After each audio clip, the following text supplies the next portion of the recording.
What is it that fertility doctors see time and time again that actually makes a difference to success outcomes? What are some of the things that commonly get missed, and what can you be doing at home to maximize your chances of conceiving, whether you are trying naturally or you're about to go through treatments? Today, I have the absolute privilege of sitting down with the egg whisperer herself, Dr. Aimee Eyvazzadeh, and she is going to share exactly what you need to know if you're trying to conceive. Welcome to your journey to fertility. This is the podcast that blends science with spirit to give you all the tools you need as you navigate your fertility journey. I'm your host, Jennifer Edmonds, and for the last 15 years, I've been helping women on their journeys to motherhood and beyond. I believe that combining the latest scientific research along with the best energetic and mindset practices will help you to avoid putting your life on hold and bring you closer to your baby. Each week, you'll learn ways to support your fertility and trust your body so that you can stop stressing that you'll never have your baby and finally walk your path to motherhood. This is the Your Journey to Fertility podcast. Dr. Aimee, I think I speak on behalf of everyone listening here when I say we are very excited to have you here with us on the podcast today. Thank you so much for giving us your time. Now, I can't imagine there's anyone who hasn't heard of you, but just in case, could you give us a little background? Who are you? What is the work that you do? Absolutely. So I'm Dr. Aimee, just like you said, and I'm a very passionate fertility doctor that practices fertility medicine. And I also just, have this platform where I want to educate as many people as I possibly can while I'm here on this earth about fertility in a way that's not scary, that's hope-filled.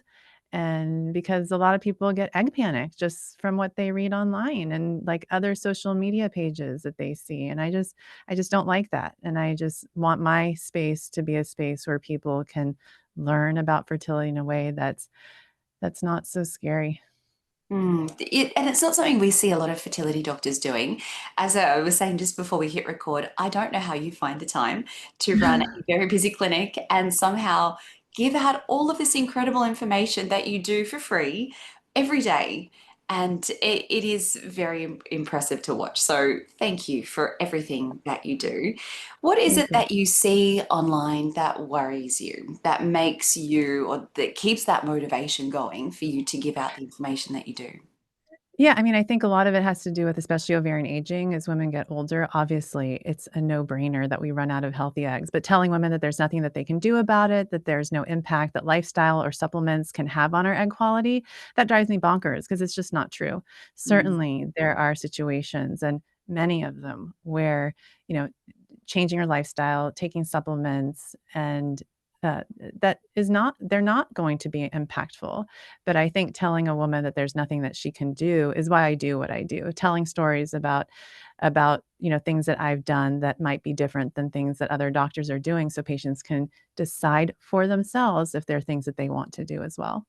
That's it, isn't it? It's the having the information. And I think that when Mm. you go into this journey, you don't know what you don't know. And you're Yeah. always assuming that the person in front of you is giving you all the information. And perhaps they don't know everything that you know as well. And for anyone who isn't familiar with your social media handle, it is the Egg Whisperer. And we're going to get into how we can do some egg whispering. That would be amazing as well. Yes. Yes. But that's it, isn't it? It's just let's give couples the information and let them make the decisions with everything that they have. Right. You must see hundreds, if not thousands, of patients every year. What is it, do you think, that really improves success rates? And you must see all different cases, the ones that look like there's no hope to the ones that are perhaps, more of an easy case. But what is it that really improves success rates, do you think? Going into your treatment knowing what your diagnosis is. Mm. Truly, because if you don't, you're gonna be wasting so much time and energy on failed cycles. So from the beginning, I educate people because I'm already doing this for them, but, like, if someone's not my patient, it's important to ask your doctor, "Do you think I have PCOS? Do you think I have adenomyosis? Do you think I have endometriosis?" Ask those questions up front, and then ask, like, "Why not?" You know, I don't expect my patients to be medical doctors. So they don't know these things. And so that's a good place to start, because if you're doing treatments without knowing your diagnosis, you're going to be wasting, your time on treatments that aren't working.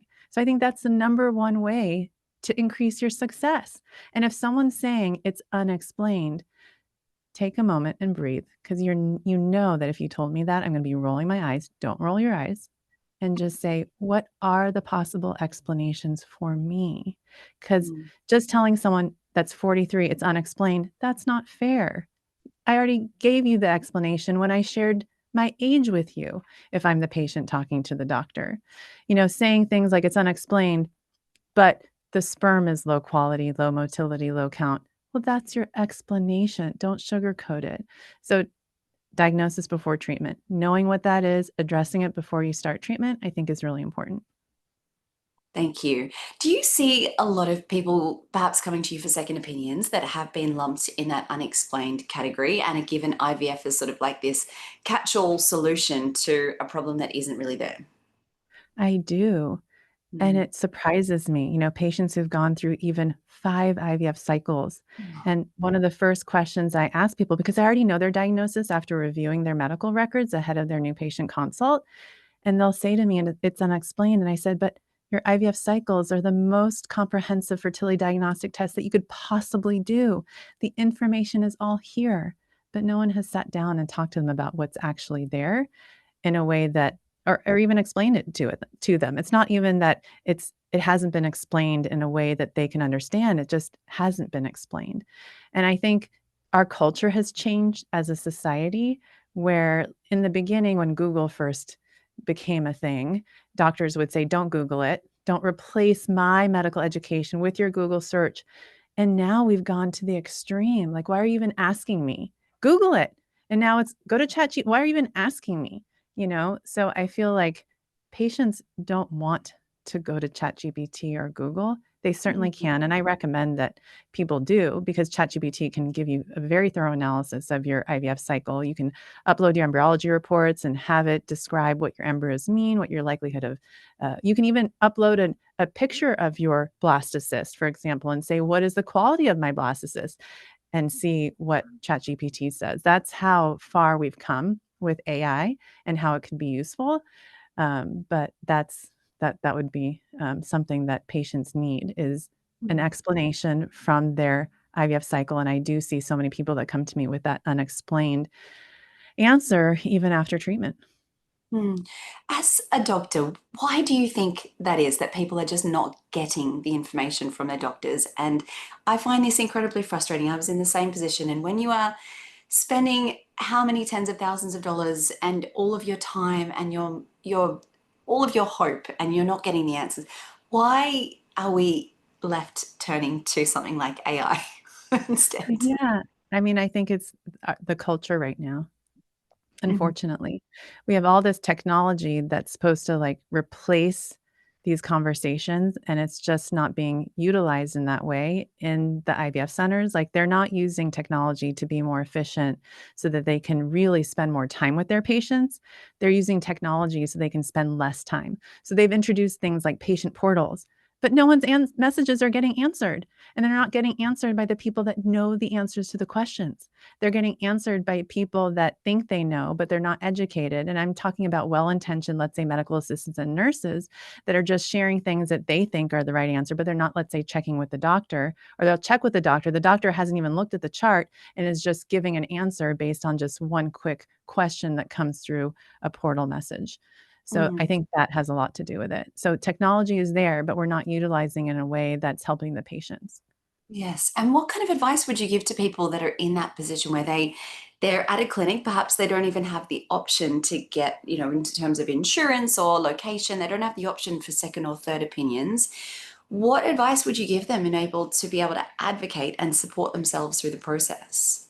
Make frequent appointments and know your history and know your chart really well, and always present it up front. So you say really nice things up front, and you say, I just want you to know. So when you send a message like, thank you so much for taking care of me. I know how busy you are with the patients in your clinic. Just as a reminder, I'm a 35-year-old with an AMH of this. My left tube is blocked. My husband's sperm is this. I've been through, 3 IVF cycles. This was the outcome. Now, and then you just ask your question. Mm. So let's say your question is, I'd like to use a modified natural FET protocol, but you put me on the controlled cycle protocol. Why can't I use the modified natural? You want to advocate for yourself. So, and you can say why you want to do what you want to do, but just always set up your question with your own background information, because then they're not like searching through the chart, trying to remember who you are. Just help them, and don't expect that they're going to remember everything. Just expect that they don't remember who you are. They're not looking at your chart when you're asking a question. So that's what I recommend to patients when they're trying to advocate for themselves. Just remind them about your story, and always start with kindness and be gracious when you're asking. And you can always ask ChatGPT, literally take your question and say, present this in a way that's kind and gracious, and then it'll help you and you can send it in. That is really wonderful advice. Thank you. And as someone who has probably gone in like guns blazing, demanding answers in previous, because you go crazy when you're in the midst of cycles, aren't you? You really, I'm sure you see patients that have just lost their minds all the time, and I can confirm that that doesn't work. So Right. thank you. That Yeah, is. and I tell my patients, "You're not crazy," because they use that. They're like, "You probably think I'm crazy." I said, "No, you're just crazy for a baby, and I am too for you." So we're on the same page. There's no question that you're going to ask me that's gonna make me think that you are crazy, because I know what you want, and I'm on the same page as you. Maybe we just need a few more fertility doctors like you. That might be I the know, solution here. right.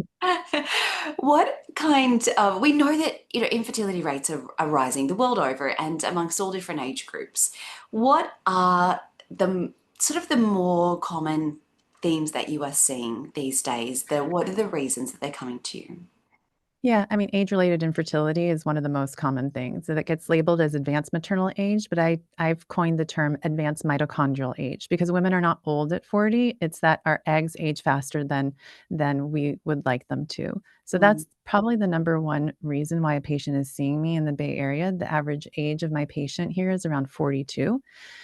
It might be older than in other communities. So that's number one. Number two would be endometriosis. So I think endometriosis rates are going up, especially because, well, women are waiting longer. So there's, mm, as we age, there's more inflammation and there's a higher chance that you would have endometriosis at the age that you're trying at. And also just because of the plastics in our environment, and we're seeing more and more of that as, as generations, over generations. And then the next one would be PCOS, and then obviously adding in there, not ranking in order, but male factor. So I think probably 50% of all infertility is due to sperm quality issues. mm. And well, let's get into a little bit of your egg whispering knowledge that, but I'd like to talk about it in terms of egg and sperm whispering, please, because as Yes. you said, like 50%, and we can talk a little bit about why perhaps some of those issues on the male factor are getting overlooked. But can you let us know when someone comes to you, perhaps they are advanced maternal age, perhaps they just have been told by their previous doctors they have poor egg quality or whatever it might be, what are you telling people to go and do to help improve Yeah. egg and sperm quality? Yeah, so I mean, become the healthiest version of yourself. I mean, I think there's so much messaging out there that once you're ready to get pregnant, you should not let your heart rate go up and you should stop exercising because exercise is bad. And I'm like, who told you that? And again, well-intentioned people are giving these messages to patients, and that's just not true. I have what I call the 10-minute mile rule. I want you to be able to effortlessly, not if someone is running after you in a car or like trying to chase you down with a gun, for example, effortlessly be able to put your sneakers on and go run a 10-minute mile. If you can, you are fit enough to be pregnant, because pregnancy is like a marathon that you need to be prepared for and fit enough for. So if you're not that fit going into your fertility treatments, you're not fit enough for pregnancy. Obviously, some people have physical limitations and they can't run. I get that. But in general, that general theme of being that fit, that's really important, because if you are that fit, then your insulin's going to be low, your glucose is going to be healthy. There's so many other benefits. Your mental health will be better. You're going to feel really good in your skin if you're feeling strong. So strength training, being physically fit, sleeping well. So we talk about sleep hygiene, hydration, fertility nutrition. So I have patients think about working with a fertility nutritionist, and I talk to them about following an anti-inflammatory diet and not eliminating food groups. Because again, so much messaging is out there about being gluten-free, dairy-free, sugar-free. And I'm like, and where's the joy in your life? And caffeine-free. That's very popular. I do advocate for being alcohol-free, but you don't necessarily need to. You can certainly drink light, have light, drink, what is it? What am I trying to say? You know what I'm trying to say. Just drink rarely. And enjoy But it. enjoy it and make sure it's a really nice bottle of wine that you're opening up. So then there's also supplements. So CoQ10, fish oil, vitamin D, and something that I recommend called Conception XR for guys. And then for women and men, an NAD booster. So something to increase NAD in our cells. For women who have low egg quality, resveratrol, melatonin at night. I think I already mentioned CoQ10. So those are my main go-tos for women, and a really good prenatal that has a good amount of vitamin D and fish oil. So that's for women as far as supplementation. And all of these things, I mean, they're simple. They're simple, aren't And they? yeah, That's it. simple, common sense. That's it. And you didn't list 25 different supplements, which I'm sure a lot of No. people end up taking, which also, Yeah. yeah. Yeah. And I say to them, like, don't make taking your supplements a part-time job. It shouldn't be. It should be really easy. I'm And if it laughing looks here. like a part-time job, if you're sending me an Excel spreadsheet with like, morning, 10 a.m., 12 noon, 2 p.m., and every single category has 4 supplements, that's too much because the supplements have plastics. And now you're increasing your phthalate BPA load, and that's not good for you. I'm laughing because it's so relatable, and I'm sure so many people can relate to what you've just Yeah. said listening there. And Yeah. it was when I scaled back all my supplements and started exercising the way I wanted to and not being restrictive that I just felt so much better in my body. And Yeah. that is when I felt pregnant. And it is so sad that we get into this horribly restrictive cycle thinking that the more we do, the better our chances will be. So I just want to thank you for reiterating that that is not the case. Absolutely That not is the right. case. No. What do you feel that is getting really overlooked when it comes to fertility here? And maybe it's people have gone to a couple of different doctors, or they've gone through a few cycles of fertility treatments and they're just not getting results.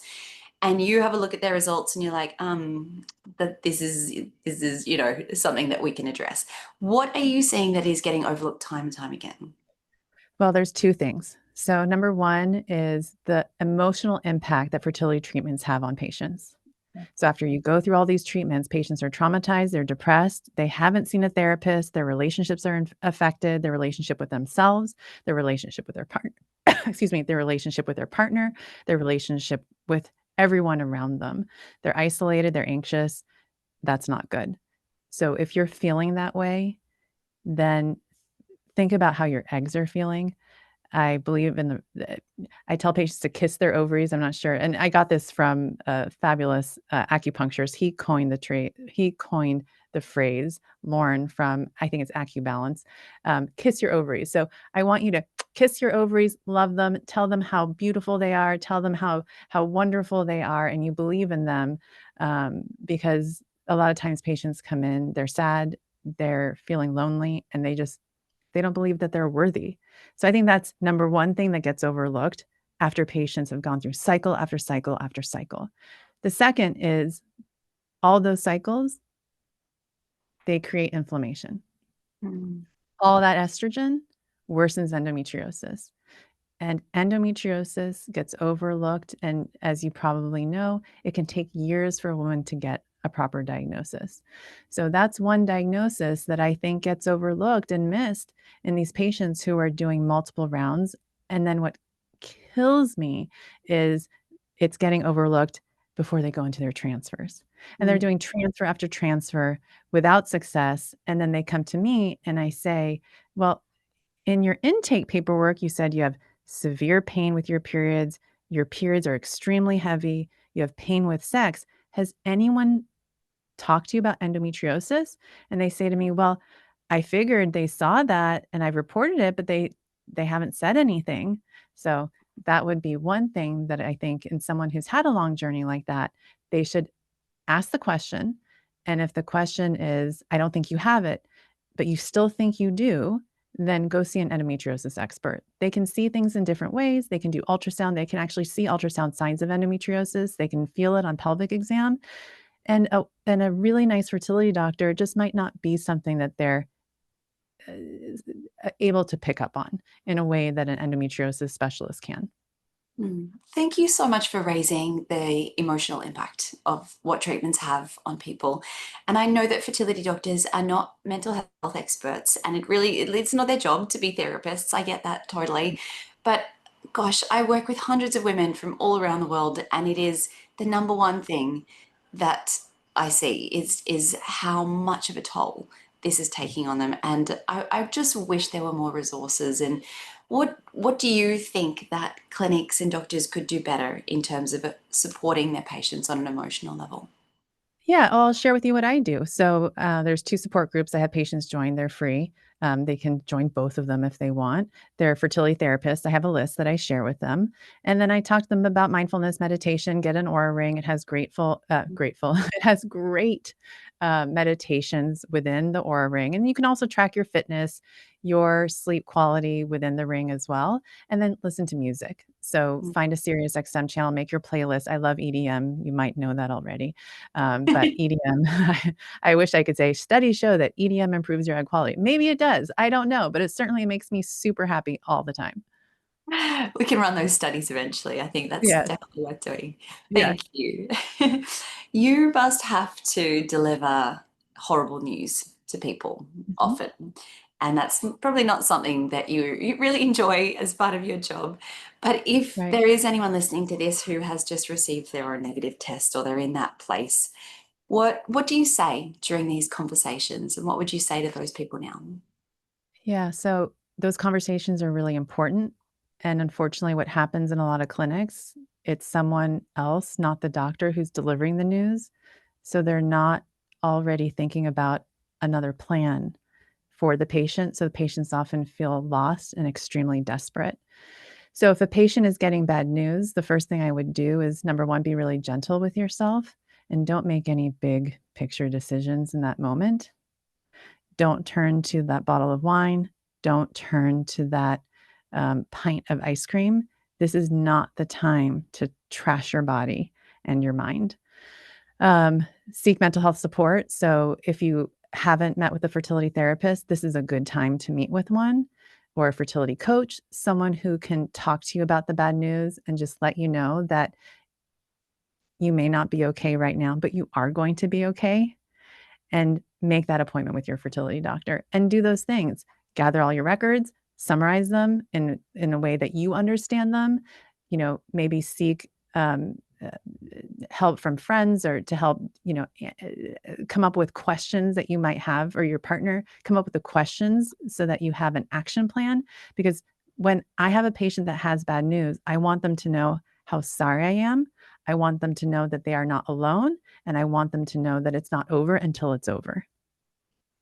Mm. And Maya Angelou, I don't know what the quote is, but the quote is, "There's no such thing as losing, it's winning or learning." So Mm. every bad outcome is a learning experience that's going to get us to our positive outcome.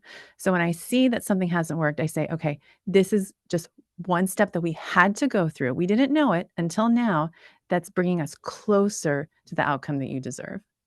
Oh, that is such a lovely reframe. And I'm sure so many people are wishing that they had had that response from their doctor in that time. Do you make all of those calls yourself? I do. Wow. Thank Every you. single one. Yeah. Mm, goodness. On the flip side, you must also share some incredible news with people Oh, who yeah. probably thought that they would never get that news. So, just as some words of hope, can you share a story or maybe a couple of stories of any of your patients where really things weren't looking great, but they got their miracle? Oh, absolutely. I mean, I have a patient this weekend. I think she had done 5 IVF cycles and they were ready to give up. But I said, there's just something that's telling me that we should try one more time. We had the most amazing cycle. And I got to deliver her the news on Sunday that she's pregnant, and she never thought that she would see that result. And it's an incredible feeling. And I know it's early, and so, we take it one step at a time. And I think when you get that news, oftentimes you start thinking about like what could possibly go wrong. But I just remind people to just say to themselves, I'm pregnant today. Really enjoy the news, celebrate it. Of course, anything can happen, but don't allow all the bad things that could happen to take away from your joy, because you can't control what's going to happen in the future. You can just control the emotions that you have when you receive the information that you get. And I just want people to live in joy and not in fear and in a panic or anxiety mode. Mm. What do you wish that more people knew about fertility in general, or about when they start to struggle and they're losing hope? What do you wish more people knew?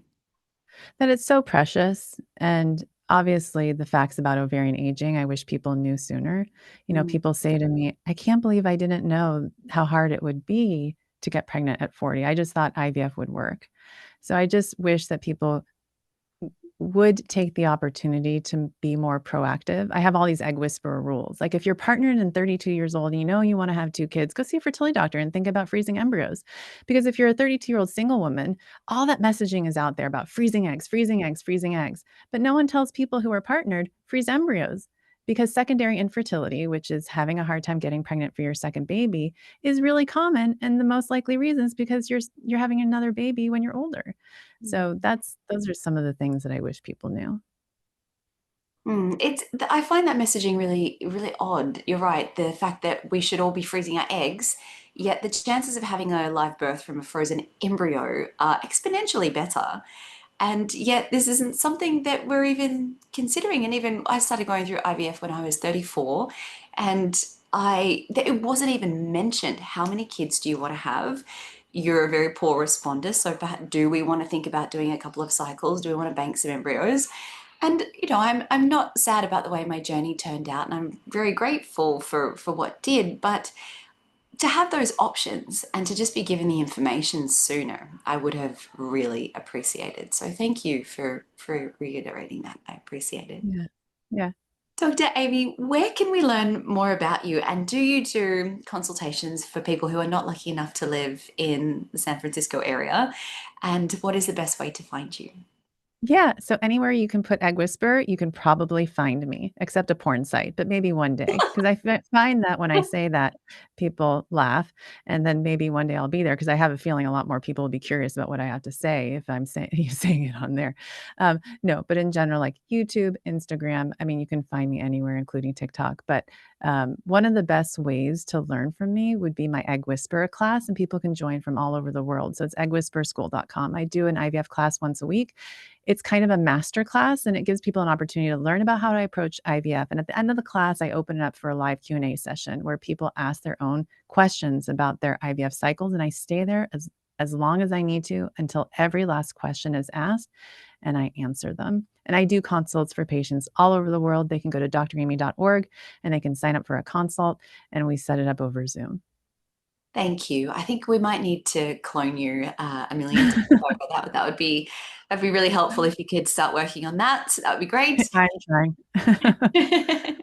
But Dr. Aimee, I just want to say the biggest thank you for everything that you do for this community and all of the information that you put out there so effortlessly and graciously. It's not something that we Oh, see a lot of. So well. thank you for your time and for being here today.